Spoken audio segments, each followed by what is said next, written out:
now we are here with a special guest, Richard. Thank you very much for arranging everything and your time. I know you're very busy at the moment. So, and thank you for tuning in as well. So, Richard, would you mind giving quick background what you do about yourself to the viewers? Yeah, so Adrenaline Collective is a business of which is a few months old now. I think we officially started around Christmas time. We've taken on this particular space in Leamington Spa because we feel like this is a good sort of demographic. It's the right location to have this type of business. Yeah.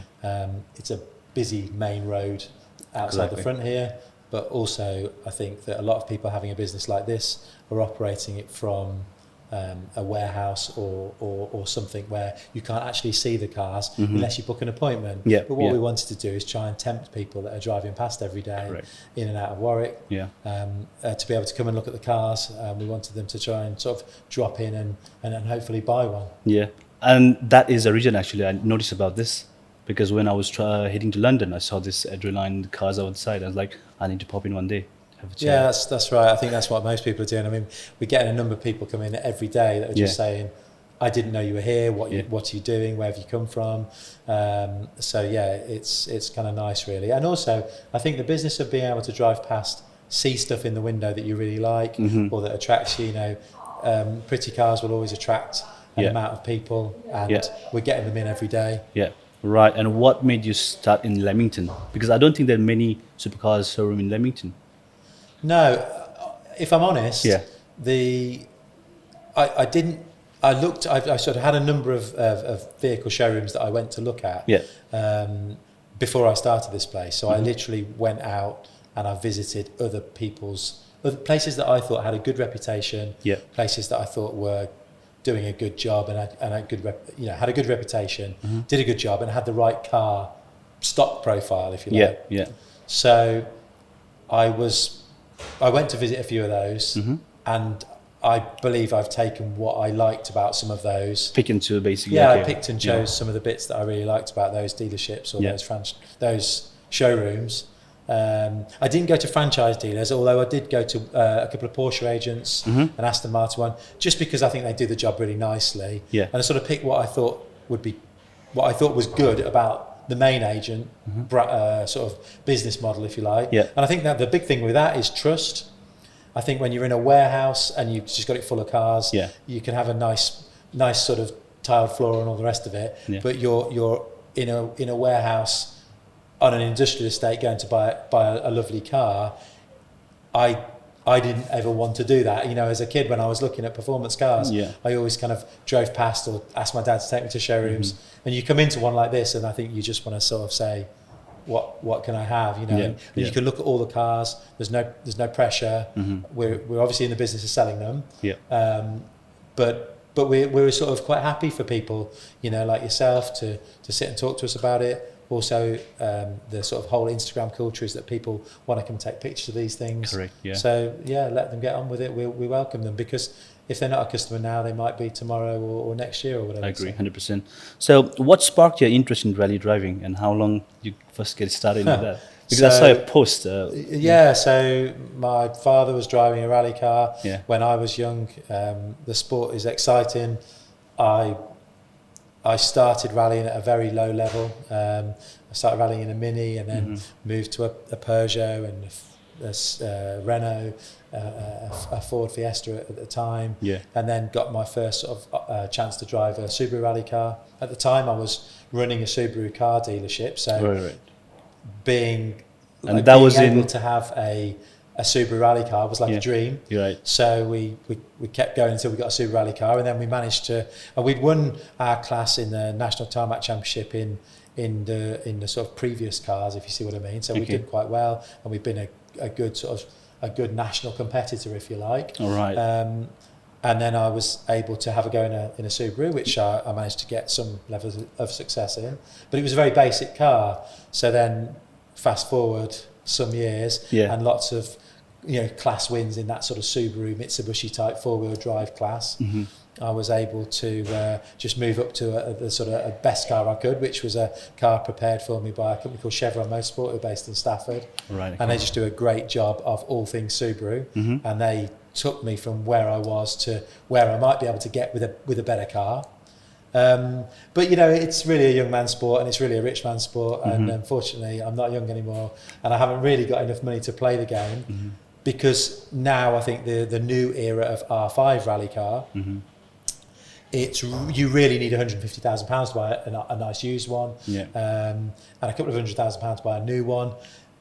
But I've stuck with the Subaru thing and with Chevron Motorsport, because actually I feel like if we can get somewhere near the pace of those R5 cars in the sort of national level competition, I think it's great in a Subaru. You know, I think it's really good. And actually when people hear it or see it and they know that I've been rallying a Subaru for years, I think it's quite nice. I can get some bits of sponsorship, but I'm always looking for more with a Subaru, because I'm sort of synonymous with driving Subaru. And my background and my driver coaching business was all based around working with people with that type of car. Correct. So go back a few years, sort of pre-COVID, I was the tier 1 supplier to Goodwood for rally driving experience type work, passenger rides and so on and so forth. And I'm reasonably well connected in that sort of rallying world, and I've got lots of friends who've been very successful at the sport. So yeah, I'm still rallying. I've been rallying for years. I enjoy it. It's how often do you go now? Maybe this year, because starting this business has been somewhat of a time hoover. I've not had as much time as I wanted to have to be able to get out. But I'll probably start my season in June, end of May or June, and then I'll probably just run through and do maybe five rallies for up until the end of the year. But yeah, 5 rallies is quite a lot of money, and it's a big time commitment. If you want to do well on them, it's like any sport. If you want to do well, you've got to practice. Exactly. But the practice costs money. It's not like time as well. Yeah, I mean, I'm a keen tennis player. But you join a tennis club, you pay £100 a month, and you play as many times as you want, as long as you've got a friend to play with. You know, and a few tennis balls. Rallying is not like that. It is an expensive game, and if you want to do well, you have to have new tyres, and you have to buy the right fuel, and you have to sort of get as much sponsorship as I can to be able to go. To keep continuing the practice. And the practice costs money. That's the big thing. You know, if you play a game of tennis or a game of football or rugby or something, and you think, oh well, I'll go next Sunday, I'll hopefully do better next Sunday. You don't get that with rallying. You do 5, 6, 7 rallies a year, and you put all your effort, all your time, all your money into doing as well as you can on those days.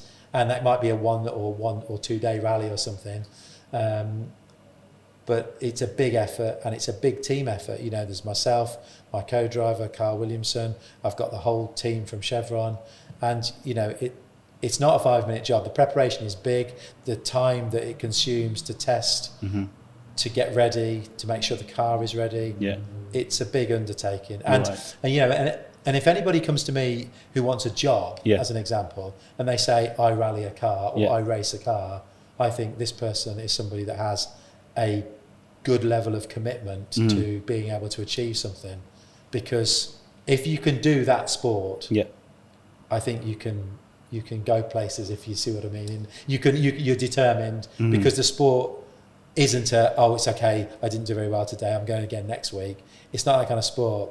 When you're there, you will do anything to continue. Correct. You know, you'll just, you know, it doesn't matter what it is, you're going to do it to get to the end of the rally, because you want the finish, you want the points, you want to help with your championship. Exactly. So these cars are not like an average normal car, because I've seen that the operating system is very different. So how long will it take for a normal person to learn about the whole process from start to scratch? Well, to learn to drive it is the bigger job, but to learn how to operate them, you can learn, as long as you've got decent mechanical sympathy, you can learn to drive one quite quickly, as long as you've got too many buttons. Looks like an aircraft. There's a lot of buttons. That was probably because I was wanting physical, being a bit old-fashioned. I just wanted, when I was building the car, I wanted physical buttons. All the buttons that you see in my rally car are all essentially like fuses. So when the fuse pops, the button sticks up, and then you can immediately look at it while you're driving and say, okay, I'll push it back down. So I was a bit old-fashioned when I bought mine. But we built the Super Rally car that I'm using, that Chevron look after. We built that car with Jeff Jones Motorsport actually 8 years ago. Maybe more actually, maybe 10 years ago now. So it's gone through many different engines. My engine builder, Graham Sweet's a good friend of mine. Yeah. The guys that do the suspension, all the people that help me, there's many people, and they're all, without their support, I wouldn't go rallying because it's just too expensive. Well, I could still go rallying, but I'd be in a much lesser car right at the back of the field because that's all you can afford. And it doesn't matter which motorsport you choose, money essentially wins. Right. If you look at modern Formula One, you know, the best car wins. You know, always the cars. the car is the key thing. Yeah. The drivers are all, you know, much of a muchness. They're all very good, but the car often wins. And even if it's not, money still wins, because if I could practice more, I'd probably be better. Exactly. Yeah. If I could have more time off work to practice more, I'd be able to do better. Yeah. But you know, I'm 49 years old. I've done a lot of rallying. I've really enjoyed it, and I hope to continue to do it for the foreseeable future. All right. But you don't look like 49. What's your secret? Speak to my wife. She thinks I do. So how long it takes normal average people to learn to drive this kind of car? Well, I think it's a little bit like, if I liken it to tennis, because that's a sport I'm familiar with, you know, I think you can be an Olympic cyclist within 2 years if you're fit and you put the commitment in. Yeah. And I think it takes something like 10 years to be able to do the same, or 12 years to do the same with tennis.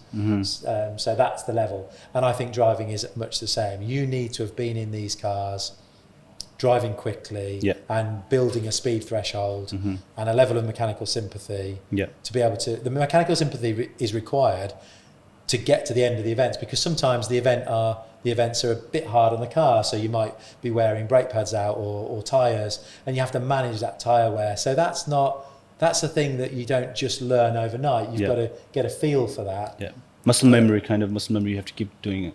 Yeah, but I think the muscle memory is the thing for the operation of the vehicle, but the sort of mental understanding with cars about the equipment, it's a bit like a football player will pace himself throughout the game. I mean, excuse me, I don't know anything about football, but I know the lads are fit, and I know that they can't just run up and down the pitch flat out for the whole 90 minutes or however long they play for.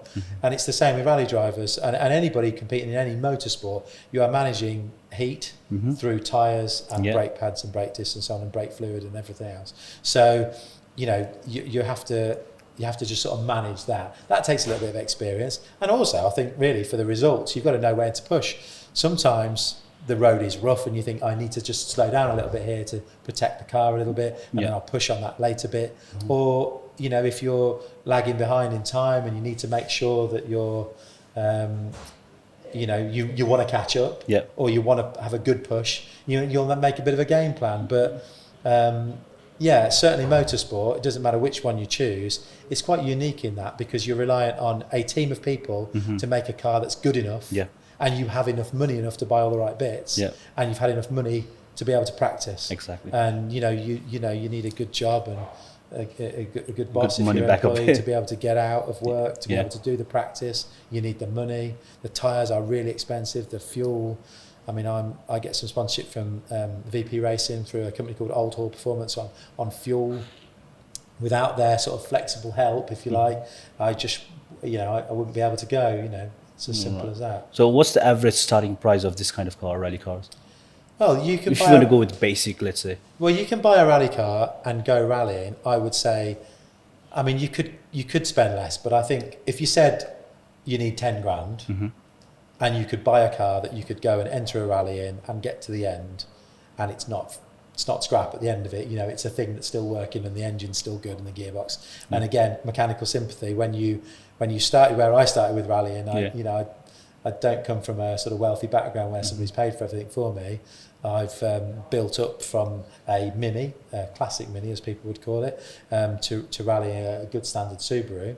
That Mini was a few thousand quid, but if you drive the door handles off it on every stage for every mile of every stage, then you will wreck it. And then at the end of the rally, you've either got to be a very good mechanic and fix it yourself, and actually many rally drivers are really good mechanics. I think more so, maybe if there's any racing drivers listening, they might say no, but rally drivers tend to be quite good at mechanics. I'm not particularly, so I've had to drive with an element of mechanical sympathy that has got me to the end of rallies and helped me do quite well in some championships actually over the years. And also, because I'm good at relationships, good at sponsorship and connecting the dots, if you like, I've managed to really give something back to sponsorship. And that's the big thing about motorsport. It's nothing to do, I mean, you get sponsorship if you're not a great driver, but you've got an opportunity for one of these people that you're talking to in sponsorship, and you can join the dots up and give them some work. It's much more about that than the result, in my opinion, unless you get right to the very sharp end, World Championship or is all about winning, you know, Formula One and all that sort of thing. It's all about winning. But at a national championship level, you could, if you could join all the dots up and you can offer somebody something fantastic in return for their sponsorship for you, then they'll give you the sponsorship anyway, because it's what's in it for me. You've got to have a tangible benefit. So I've just been probably all right at finding tangible benefits and connecting up the people. My business, Clues Connect Limited, outside of Adrenaline Collective, is a business that does exactly that. You know, ITG has been a massive sponsor, helper, friend of mine. But the reason why they like me and want me to continue working with them, despite the fact that I've started Adrenaline Collective, is because I can continue to help and support them from a customer's perspective. I can join up the dots, basically. All right. And what inspired you to transition from being a rally driver to running Adrenaline Collective? If I'm completely honest... Don't tell me you don't know. No, I do. I know exactly. I mean, I was driving a rally car... From a business point of view, I was driving a rally car regularly and offering and delivering a passenger ride and driver coaching business, of which was employing some really great drivers, good national standards and British Championship winners, actually. Until COVID. COVID literally just stopped. Everything stopped at COVID, and I was still working as a consultant for ITG. And everything was going well, and then COVID stopped. Motorsport stopped with COVID, you know, as did lots of sports, you know. And while you could, you know, go and kick a ball around the park or something, or play tennis, or with one of your family members or something while COVID was on, you weren't allowed to drag your whole motorsport team to a venue and put, you know, 250 people in the car park or something, and then have 100 competitors and, you know, all that sort of thing. So literally the corporate entertainment world, from a car perspective, just got turned off from COVID. And the ITG air filters was doing really well, and I think people were sat at home with a lot of time on their hands, started to sort of try and improve a project that they got in the garage. So COVID essentially just spurred a lot of those car tuning businesses, which was the industry I was in previously. I mean, I'd been a car dealer years ago myself. I went self-employed 17 years ago. So I was buying and selling ordinary cars with a passion for expensive cars. Actually went to school with a guy who's done rather well for himself. And that's part of the Starting Group. Starting Group is a big company. They've got, you know, Peugeot, Renault, Vauxhall, Kia, Honda, Skoda, Dacia, Suzuki. So they've got lots of brands, but they had an appetite to do something interesting like this. The rallying thing. I mean, I'm still going to rally a car for my own interest, but from the business perspective, it's a minimum. And just working for ITG wasn't enough, so I wanted a new challenge. And Ben and Tim, his business partner, had a conversation. This venue that we're at now became available, and we decided to set something up. And we referred to it, because I know you're probably going to ask me how I came up with a name, but we referred to it as Brand X. It was Brand X for a while because we didn't really know what to call it, and you know, we could have come up with something performance cars or something supercars, but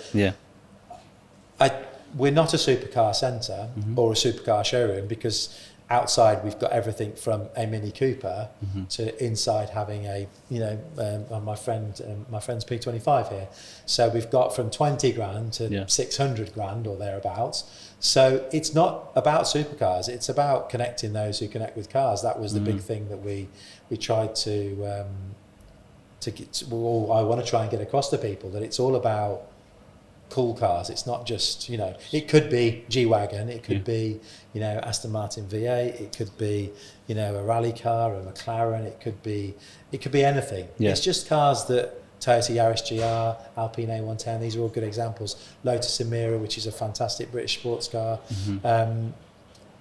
All these cars, they're very different in price point, but they're not. They all connect to those who are connecting with cars. So to me, if you're a car person, you like those things, so you like those cars, then we're selling cool cars. So Adrenaline Collective came about because I actually contacted a friend of mine who has a business that looks at branding businesses.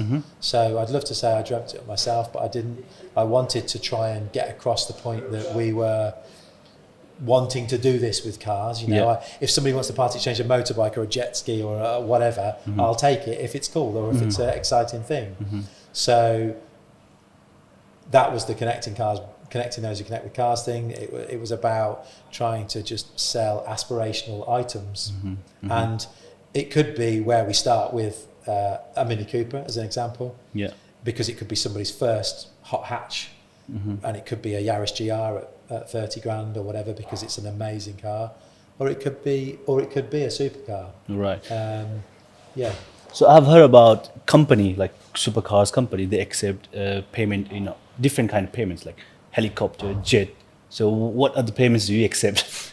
A helicopter might be a stretch actually, but I suppose if somebody said I've got this helicopter, I wouldn't say I absolutely don't know what to do with the helicopter. I know a couple of people that have got helicopters, so I guess I'd ring them and say what I'm going to do with this helicopter. So I'll take pretty much anything in part exchange, but it's just all about the money, isn't it? As long as the money's right, I think we'd have a go at anything. Certainly boats and jet skis and motorbikes and things like that are all pretty easy. But I mean, you'll see around the building we've got the word adventure, the word motorsport, nostalgia, and track days, and I think those things. Adventure it's a pretty broad word. Now that could be I've actually got a motorhome for sale as an example, and I plan to always have something a bit random like that, because actually if you're going on an adventure, motorhome's great, and it might be that you're 25 and you're going to stick a mountain bike in the back and go off up the Alps, or it might be that you're 75 or whatever and you're going on a tour around Spain or something. That's an adventure. Or it could be that you're dying to drive up a road in Wales once you've bought your new Aston Martin. So we just said adventure's a bit of a broad word, but we want people to go off adventuring in the things that we sell them. Track days is straightforward. We want people to pick a GT3 or a GT4 type vehicle from us. Maybe the Emira track day car, maybe A110, something like that. We want to be able to help those people modify the car. We want them to be able to go off and enjoy the car. And we'll help them with learning how to drive it with myself and a team of bods that I've got alongside me. I think nostalgia is an interesting one because we've got things like P25 here. I remember selling P1 when it was brand new and 22B from the Subaru dealership, of which I was working at the time, and they were just like a super exciting car. And now that sort of ProDrive have relaunched P25 with 25 cars. I think Mellors Elliott are doing something as well with an Evo 6, which looks fantastic. So I'm happy to have an older car, a newer car, a resto mod car. Tolman Motorsport usually have a Peugeot 205 here, which is like circa £100,000. They make a beautiful job of it. But again, that is that nostalgia type thing. People of my age look back and see Renault 5 Turbos and 205 GTIs and they're great cars. And to get one now that is like better than it came out of the factory back then is a really cool thing to have. So that's where that nostalgia thing came from. And the motorsport, well, clearly, my background is rallying. I love rally cars, racing cars, anything that's used for motorsport is great. So that could be a motorbike, it could be a rally car, whatever. Right. As I can see, you're very busy with customers. So currently with this market, right? So who are your user customers and what are your age group do they typically belong to? The usual, generally speaking, the more expensive cars are not daily used cars. They're cars that people are using for want of a better phrase, they're a toy. So they're something to get out on a Sunday morning, go for a ride to Cafe in a Machine, grab a coffee, or go out one evening, get a nice meal with their wife, put it back in the garage, clean it, enjoy cleaning it. You know, sort of, they're cars for people to really enjoy. We're not selling so many cars to people that are dailying them. However, we've got BMW M3, which I'm driving myself at the moment, which is an absolutely fantastic car. Those kind of cars, they offer the performance and they offer the practicality. They're just obviously not quite as special as something like a GT3 or something, but from a performance perspective, they're right up there. Some of these cars now that you can go shopping in and you can put the kids in the back and all that sort of stuff, and you can go on your holidays in, they're still very special from a performance perspective, but they don't have quite that theatre when you start them up, or that sense of occasion when you just sort of shut the door and you're not in that sort of sports car type feel. You're in essentially a 3 Series BMW, but from a performance perspective, they're mega. So yeah, the demographic of people alters depending. I had a chap in yesterday looking at a Mira, just a weekend holiday car for him. You know, road trips and weekend drives out, enjoying the Cotswolds or, you know, North Coast 500 type drives. I previous to working here and selling through here, had a 991.2 911 Turbo S, and I used it. I didn't use it daily. I used it as a special thing to get out of the garage. I think there's a lot of people in my shoes. Some of the customers have got, you know, quite frankly, they've got a pretty open budget.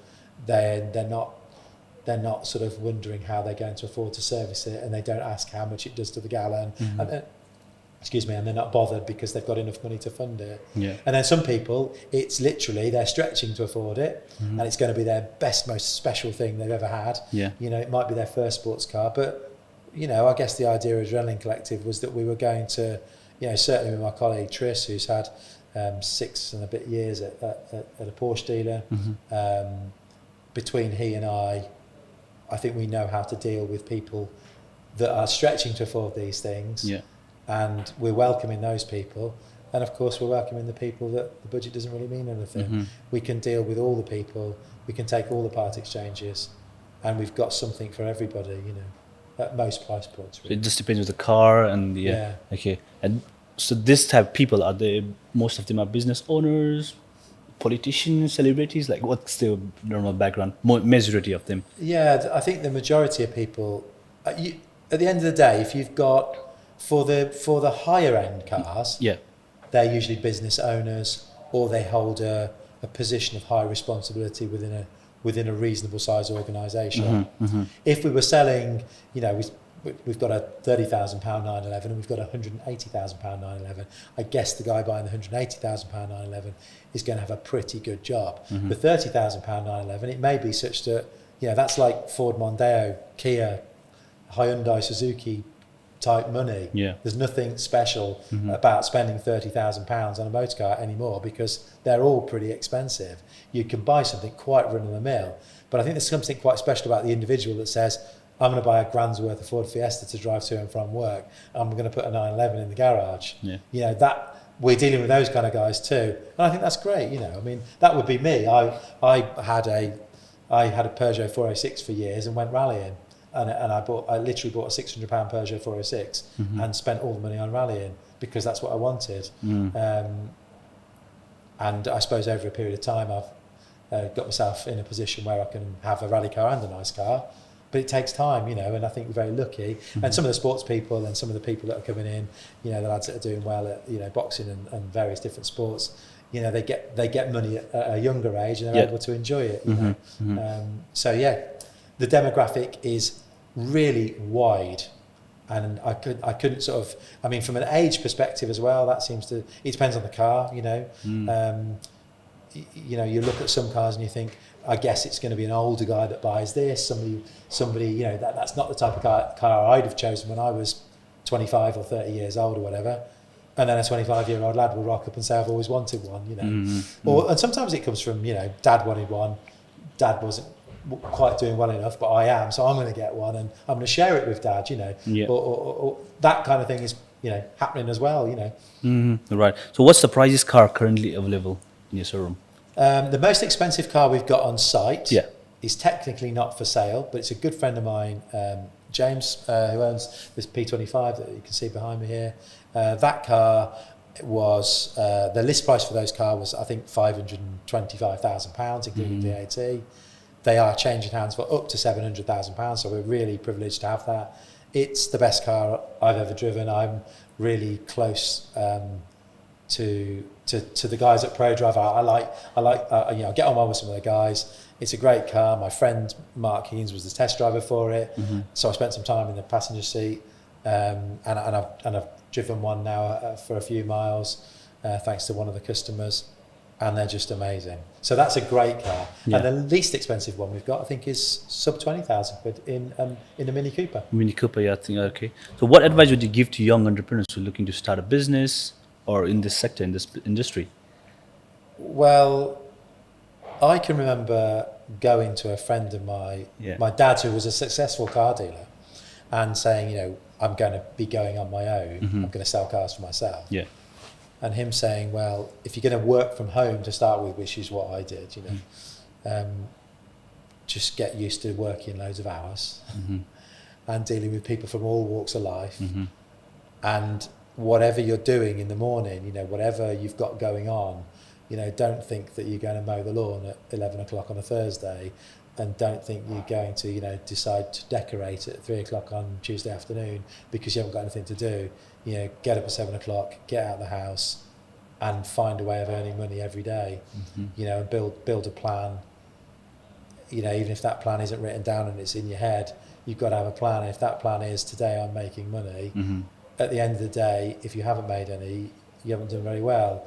And I think if you can leave the house every day with that mindset that you're going to try to make money every day, and you know, the saving money, it's easy to save money.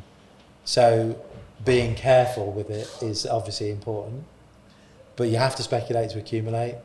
I've been given this opportunity by the guys from the sort of parent company, if you like, but I run it as if it was my own. My job title is head of business, but I literally run it as if it's my own, and I work 6 days a week, and I work hard, you know. And I think the general rule of thumb is, if you want to have something in life, and you don't come from a family where it's all going to just get given to you, you've just got to plough some serious hours in, and not kind of say, it's tea time, I'm stopping. Because if the work's there, or the people are there, the customers are coming in, or you've got inquiries to deal with, you've just got to get on with it. And my day finishes when the phone stops ringing, and that can be 6 o'clock, and that's great if it is, and it can also be 10:30 at night. I heard a saying in social media where the saying goes like this: if you want to buy something without looking at the price tag, you have to work hard without looking at the clock. That's right, yeah, that's good. And I believe you agree with that. That's exactly what I'm explaining. You know, it's the same thing. You know, I think you've just got to. I think it doesn't matter what job you do. It doesn't matter what you want to do in life. I think you're very lucky if something comes easy to you. I'm not an academic, so I started selling cars. You know, mopeds at 16, cars as soon as I was old enough at 17, and then cars forever. You know, and then obviously into driving them. Right, okay. And what are the key lessons you have learned from experience, both as a rally driver and running this and operating this business? That's an interesting question. I think competing in motorsport, for me particularly competing in rallying, but I think it would be the same if you were any level of sort of decent sportsman. You know, if you were a good national competitor at any sport, I think just the effort level required to get to that point, you can carry through that ethos, if you like, into business. So I would say that it doesn't matter what the sport is.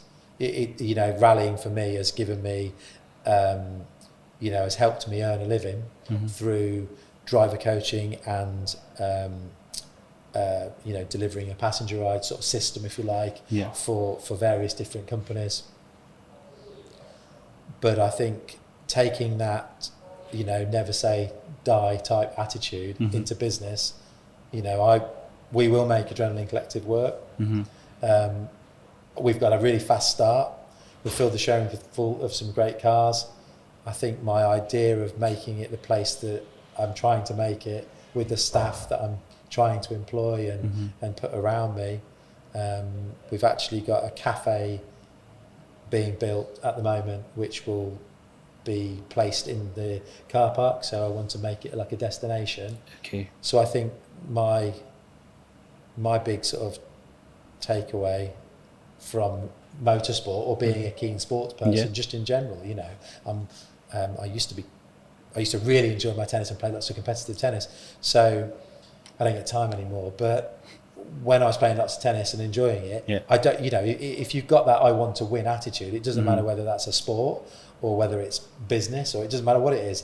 If you're prepared to plough some hours in, hopefully you'll do well at whatever you try to do. And it's a friend from Australia, a good friend of mine, James Gloucester, helped me initially get started with my own business. And I think I have to thank James for helping me when I got started. And his sort of bit of business advice for me was, when you start your own business, work smart, not hard. And management is about getting things done through others. If you're going to manage somewhere, manage it and manage the people. Don't think you're going to do everything yourself, because you just won't be able to do it. So I've just sort of worked on the theory that if you're going to employ people, make sure you know what they're going to do, make sure what their job role is like, and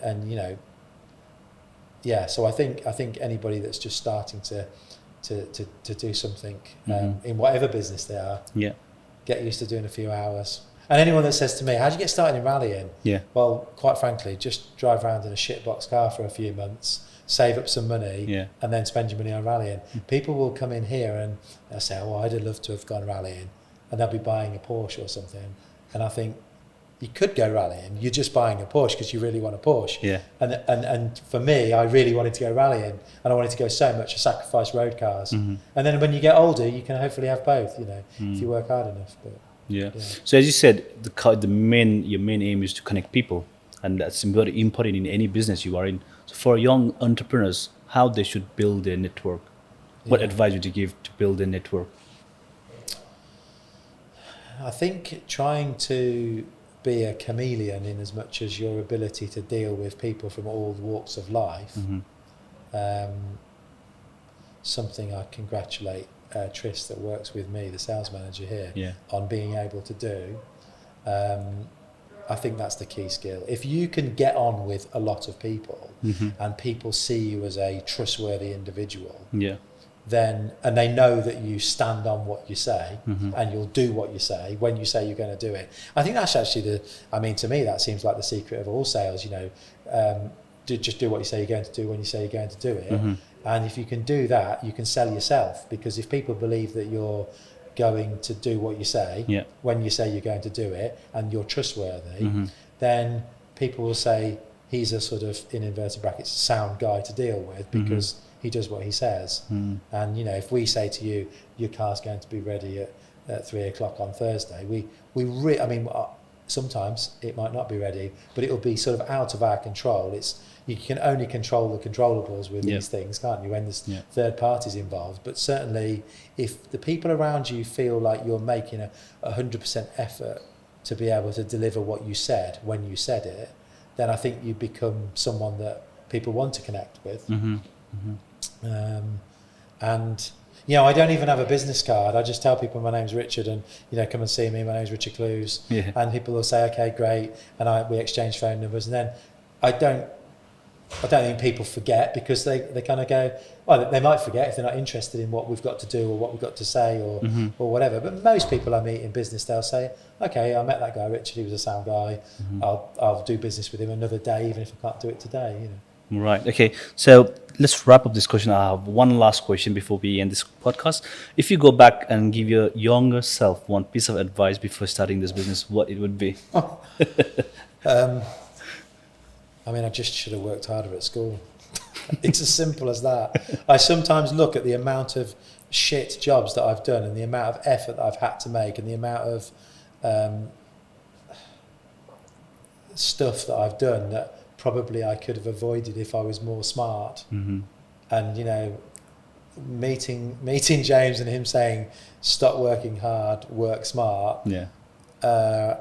It's a very simple bit of advice, but it wasn't, I don't think I was taking, I didn't know that until I was seeing examples of that in business. Mm-hmm. I just worked really hard. Yeah. And I just, you know, got to work hard. But if you work smart, then the hard work is easier. Mm-hmm. Mm-hmm. So I think I would say, I say to my son all the time, you know, I should have worked harder at school. You should go to do this thing, or you should learn about this, because, you know, if you set yourself up for life if you have a good education. Correct. And I just left school as soon as I could and couldn't wait to get rid of the place. But I look back now and I think I probably should have just worked a bit harder.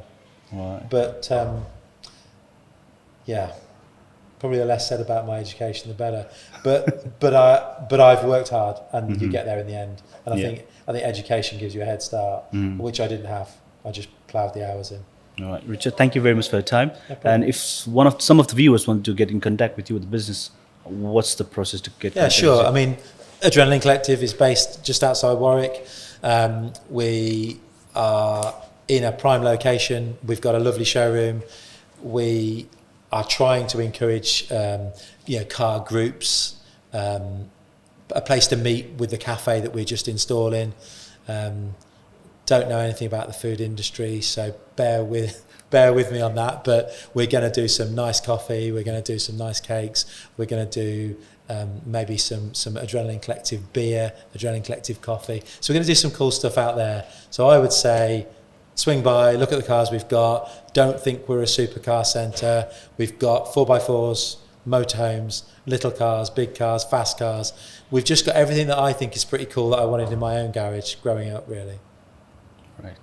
Guys, thank you very much for tuning in for this podcast. And Richard, thank you very much for your time. Really appreciate it. Thank you.